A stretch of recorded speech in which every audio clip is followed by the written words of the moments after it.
Plusieurs rassemblements en hommage aux victimes des attentats de Paris ont eu lieu un peu partout dans la capitale hier, un mois jour pour jour après les attaques qui ont fait 130 morts. L'heure est donc toujours au recueillement, mais aussi à plusieurs questions toujours non élucidées. Alors où en est l'enquête? Un mois après les faits, le point avec Jonathan Serrero. 13 novembre, 13 décembre, un mois après les attentats les plus meurtriers jamais commis en France, Paris panse ses plaies.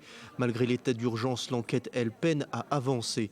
Et pour cause, beaucoup d'interrogations entourent le sort de Salah Abdeslam, toujours introuvable. A-t-il réussi à gagner la Syrie? Se cache-t-il en Europe? Les services de sécurité du vieux continent savent pour le moment que le terroriste a multiplié les voyages aux Pays-Bas, en Grèce, en Autriche et en Hongrie. Il aurait été aperçu 2 jours avant les attentats avec Mohamed Abrini, qui fait l'objet d'un mandat d'arrêt international comme Abdeslam. Le parcours d'Abdelhamid Abaoud, coordinateur présumé de ces attentats, s'éclaircit, lui. L'homme aurait été localisé cet été sur l'île grecque de Léros, située à une trentaine de kilomètres des côtes turques, en mer Égée. L'information a été transmise par les services antiterroristes marocains aux autorités françaises. Selon certains proches de l'enquête, si Abaoud était sur place, c'était pour accueillir des complices. 2 des terroristes du Stade de France avaient transité par cette île le 3 octobre dernier. La Suisse et Genève ont élevé jeudi leur niveau d'alerte après une information des services de renseignement américains faisant état de la présence de 4 sympathisants de l'État islamique. La police helvète est parvenue à arrêter 2 ressortissants syriens vendredi. Les 2 hommes ont été interpellés alors qu'ils changeaient leurs pneus de leur véhicule sur le bas-côté de la route. Des traces d'explosifs ont été retrouvées dans le coffre de la voiture. Jusqu'ici, 2 personnes ont été mises en examen en France, Jawad Ben Daoud et Mohamed S. Ils sont soupçonnés d'avoir fourni le logement de repli de Saint-Denis, Abdelhamid Abaoud. 30 jours d'enquête ont permis d'effectuer des centaines d'auditions, de rédiger 5300 procès-verbaux. Des zones d'ombre persistent sur les commanditaires des attentats et sur la nature des failles des services de renseignement européens. Alors justement, sur cette question de la coopération entre les services de renseignement, Mathias, est-ce qu'elle s'est accrue depuis les attentats le mois dernier ?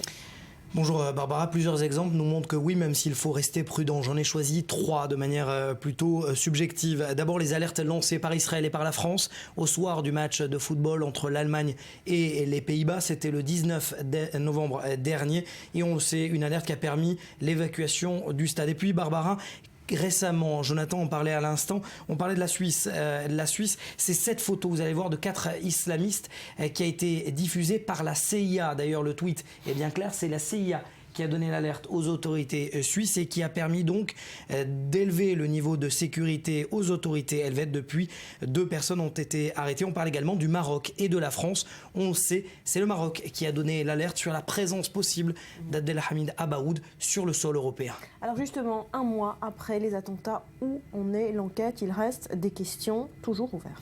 Nous avons bien sûr plus de détails. Tout d'abord sur l'identité de tous ces terroristes. On sait qu'ils ont tous fait un séjour plus ou moins long et surtout un maniement des armes de quelques semaines tout au plus. Pour la plupart, on parle de 15 jours, suffisamment dévastateur pour faire ce bilan avec des armes de guerre. Et puis, on sait également que ces opérations de Paris étaient suicidaires au vu de ce tweet, vous le voyez, et de surtout ce message envoyé par Fouad Mohamed Agad, 3e kamikaze du Bataclan, à sa mère: si je rentre en France, c'est pour tout exploser et pas pour aller en prison, une mission donc suicidaire. Alors justement, autre zone d'ombre, vous en parliez, c'est le parcours de ce commando, de ces terroristes, les uns après les autres. Comment sont-ils rentrés en France finalement? Alors c'est la grande question aujourd'hui auprès des services secrets français, un mois après ces opérations, surtout après la mort du cerveau de l'opération, Abaoud, mort dans cet assaut, vous vous en souvenez, de Saint-Denis.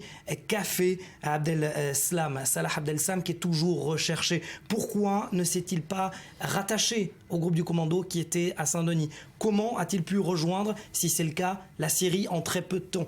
Finalement, et c'est le parcours des terroristes qui doit être élucidé, on sait que nombre d'entre eux, Barbara, a voyagé via la Grèce. Et donc, c'est la question finalement qui revient à dire, si ils ont tous voyagé, ou en tout cas pour la plupart en Grèce, est-ce que d'autres attaques pourraient voir le jour via toujours ce même trajet?